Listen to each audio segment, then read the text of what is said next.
My name is Judy. I've been married to my husband, Dennis, for 15 years. My life has been overwhelmingly busy and incredibly stressful. This is all because of my selfish mother-in-law, my opportunistic sister-in-law, and my useless husband who never cared about our family. The root of the problem started with my father-in-law opening a tax accounting office at the in-laws' house. My mother-in-law noticed my background, saying, "Having a level 2 bookkeeping qualification is just perfect." And that's when my luck ran out, and I was forced into living with them. Since you're at home anyway, you can handle the housework, right? She said so, and began to pile on daily chores like cleaning and cooking, in addition to assisting with my father-in-law's office work. She always looked for an opportunity to go shopping or dine out whenever she had free time. She had a personality of favoritism towards those who she liked, and her favorite was my brother-in-law's wife, Nicole. My brother-in-law and his wife, who live about an hour away by train, have kids, and whenever they have time off, they all come over. Technically, they do give my mother-in-law a heads up before visiting. "Leave the kids to me." She says this with such confidence. Nicole also takes advantage of my mother-in-law's words. "Okay then, we'll come over tomorrow." It's such a carefree response, not considering our plans even a bit. And true to my mother-in-law's take-it-easy words, Nicole wouldn't lift a finger to help with the kids, leaving everything to me. She seems quite pleased with herself about it. We have one daughter, while they have 3 boys. They eat a lot, so cooking for them is quite a task. "Are you planning to put me to work on my precious day off?"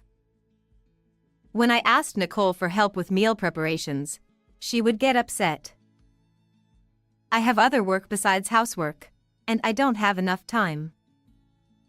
If I insisted, my mother-in-law would step in. Are you looking down on Nicole because she's a housewife? Let her relax at least while she's here. You're really being mean. Exactly. Being a housewife is so tough. You're so thoughtful and kind. I just love you. Nicole would then smile at my mother-in-law and take her arm affectionately. Every time I remembered her smug face as she walked away, my anger boiled inside me. And just when I felt like I was going bald from the stress, my husband added insult to injury. When I complained about my mother-in-law and Nicole's behavior, my husband responded with, "Housework is your job, isn't it? You always end up doing it alone even though you say you're busy, so why do you ask for help? You're just trying to push your responsibilities onto them, aren't you?" Well, that's the kind of response I got. Why do I have to take care of their family too? If that's a wife's job, then there's nothing you can do about it. If you don't like it, do you want a divorce? You, who don't have any significant qualifications, can you even get a divorce? He knew I couldn't, and he smirked. My husband, whom I thought I married for love, became increasingly cold towards me as our honeymoon phase passed. Perhaps he didn't like that I prioritized my job over him, or that my father-in-law had high expectations of me. That jealous jerk. While screaming this internally, I remained silent without arguing back. "Hey, I'm busy studying for exams." He casually ended the conversation. My husband seems to want to take over the tax accounting firm, but he keeps failing the exams. You don't have any significant qualifications either. I wanted to shout this out, but in these tough job market times, leaving home with just a level 2 bookkeeping qualification is scary. I told myself that it's not the right time yet. Among the enemies in my in-laws' house, my father-in-law was the only one in a neutral position. He may be a useless guy who doesn't care about household matters and leaves everything to my mother-in-law's control. But on the other hand, he's someone worthy of respect as a professional. Unlike my mother-in-law and husband, who dump everything on me, he takes the time to teach me his work thoroughly and even suggested I become a tax accountant. Having a goal makes it surprisingly easier to overcome hardships. The future goal my father-in-law gave me became my anchor. I studied diligently in between busy schedules, passing each subject one by one. The joy I felt when I finally passed all the subjects is unforgettable. With practical experience under my belt, I got registered as a tax accountant, and both in name and reality, I became a member supporting my father-in-law's firm. It seemed that my husband didn't appreciate me starting to work as a tax accountant. He became openly cold towards me. When I tried to offer words of encouragement while he was studying for his exams, he snapped. Are you looking down on me? You're such an unsympathetic woman.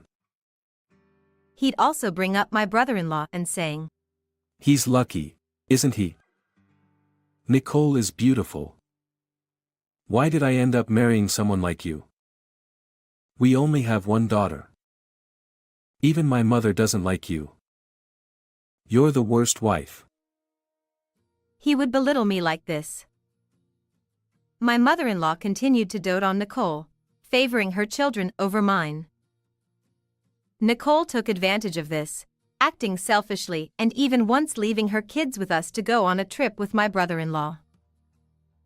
Nicole is such a good girl.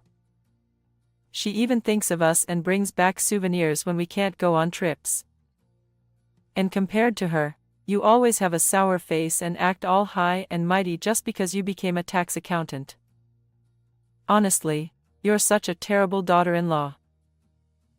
I had grown accustomed to my mother-in-law's snide remarks, and I honestly found myself torn.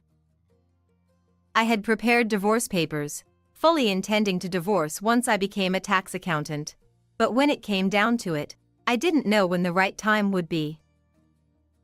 I had thought that obtaining the qualification would mean I could leave at any moment, but I also found enjoyment in working with my father-in-law, which made me hesitate to leave. My indecisiveness was finally pushed aside by my mother-in-law's hospitalization. It happened right before the summer vacation, when she fell down the stairs and broke her leg. While in the hospital, my mother-in-law suddenly remembered something. Nicole and her kids will come over, so make sure to take care of them. What? How shameless can she be to come over when my mother-in-law isn't even there? I was speechless, but there was no point in complaining to my mother-in-law. When I got home, I contacted Nicole directly. Over the phone, Nicole was cheerful. Please take care of my kids again this summer. However, when I told her that she should reconsider since my mother-in-law was hospitalized, she quickly changed her tone and mocked me. What? We already have made plans. There's no way we can cancel now. Are you too stupid to understand that? That's my line. Every year, you never consider how inconvenient it is for others. Enough is enough. I have work to do. I'm busy. And you want to leave your kids and go on a long trip with your husband? Don't be ridiculous. Do not come over. I talked back to her, leaving Nicole silent for a moment. How dare you talk to me like that? You're hated by our mother-in-law anyway. I'm going to tell on you. She then hung up abruptly. It seems she quickly tattled to my mother-in-law, who then told my husband. He called me over immediately. I heard you told Nicole not to come over. You're absolutely the worst. I'm really disappointed in you this time. You're so heartless. We're getting a divorce. Who's really the worst one here? When I thought that, something inside me snapped. Yes, this is the day I've been waiting for. The day I can make a decision. All right. I'll divorce you. I calmly replied as I handed him the divorce papers I had prepared. Huh. He seemed taken aback, perhaps surprised by how well prepared I was. Please fill it out. My words seemed to snap him out of his daze, and perhaps fueled by anger at my lack of hesitation, he hastily filled out the form. Even if you cry and apologize, I won't cancel the divorce. Having got the divorce papers, I ignored him and headed to my father-in-law's place. When I explained the situation to him, my father-in-law simply said, "I'm sorry for everything." He never once defended me, but strangely, I didn't feel any resentment towards him. "All I can do is wish you well on your new journey." Perhaps my father-in-law felt indebted to me. Since my husband refused to engage in any discussion about the divorce, my father-in-law took charge of handling child support and property matters. Finally, my life settled down, and before I knew it, 6 months had passed. One day, while I was busy with the opening of my own private practice, I received a message from my ex-husband informing me that my former father-in-law had collapsed and been hospitalized. The diagnosis was terminal cancer. Rushing to the hospital, I found my ex-husband, ex-mother-in-law, ex-brother-in-law, and his wife in the hospital room.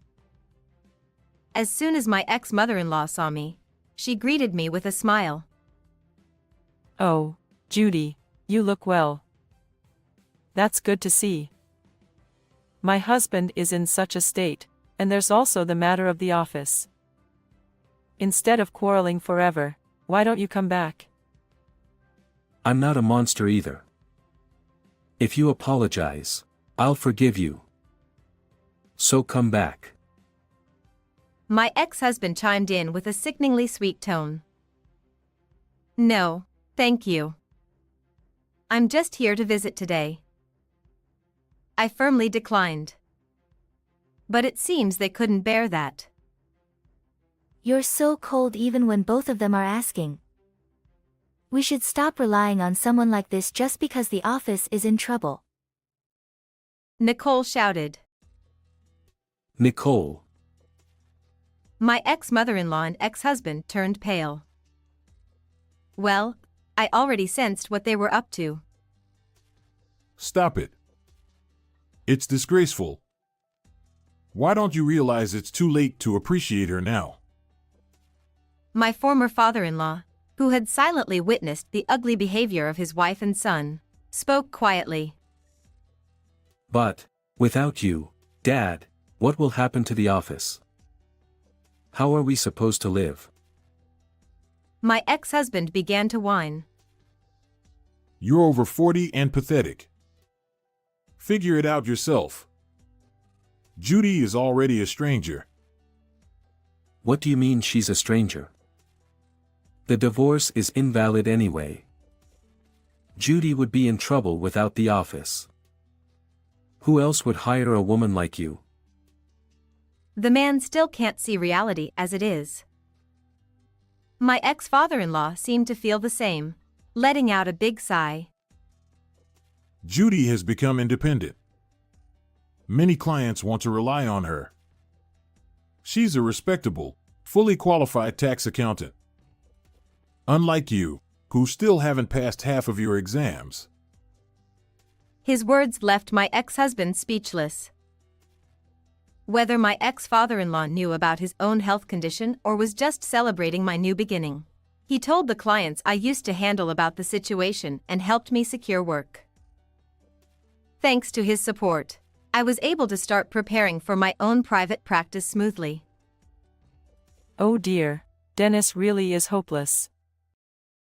My ex-mother-in-law said, realizing that the situation was turning against her son. She pulled at my sleeve. Judy, I think we can get along again. Ever since I broke my leg, it's been difficult. I need rehabilitation, and with this leg, it's hard to manage the house. Please come back. Why don't you ask Nicole for help with your rehabilitation? I replied coldly, and Nicole jumped in before my mother-in-law could respond. I'm too busy with my own household. I don't have time for that. My ex-mother-in-law was visibly shocked by Nicole's blunt refusal. Nicole? I won't do any caregiving. I hate taking care of old people. My ex-father-in-law burst out laughing at Nicole's blatant disgust. Nicole, you've been spoiled by my wife all this time, and you have the nerve to call Judy cold? I don't want to see your face anymore. Leave. As Nicole's face turned pale, he turned to his wife. Thanks to your foolishness, we ended up with this useless daughter-in-law while the capable and reliable one left. You might as well kneel and beg this useless one to take care of you. My ex-mother-in-law was left gaping, unable to respond to the unprecedented harshness from my father-in-law. I, too, was wide-eyed with surprise. When you realize you have little time left, you find you can say what you really want to say. My ex-father-in-law chuckled at her words, finding it amusing. I continued to visit my former father-in-law in the hospital. My ex-husband eventually had to close down the office. Due to his age, he was struggling with job hunting. My ex-mother-in-law's leg condition worsened, preventing her from going out, which she loved. She also stopped doing any housework, so my ex-husband had to take over. Since he was incapable of doing much, the house became a mess. He must be having a hard time. Nicole hasn't visited the in-laws since that incident. My ex-brother-in-law seems to have lost all affection for a wife who refuses to care for his mother, and the atmosphere at home has grown cold. My wife was complaining about her cold daughter-in-law the other day. He said with an exasperated laugh. Though I couldn't be there for his final moments, I was able to express my gratitude to him. The best way I can honor him now is by preserving the relationships he built with others. I'll do my best.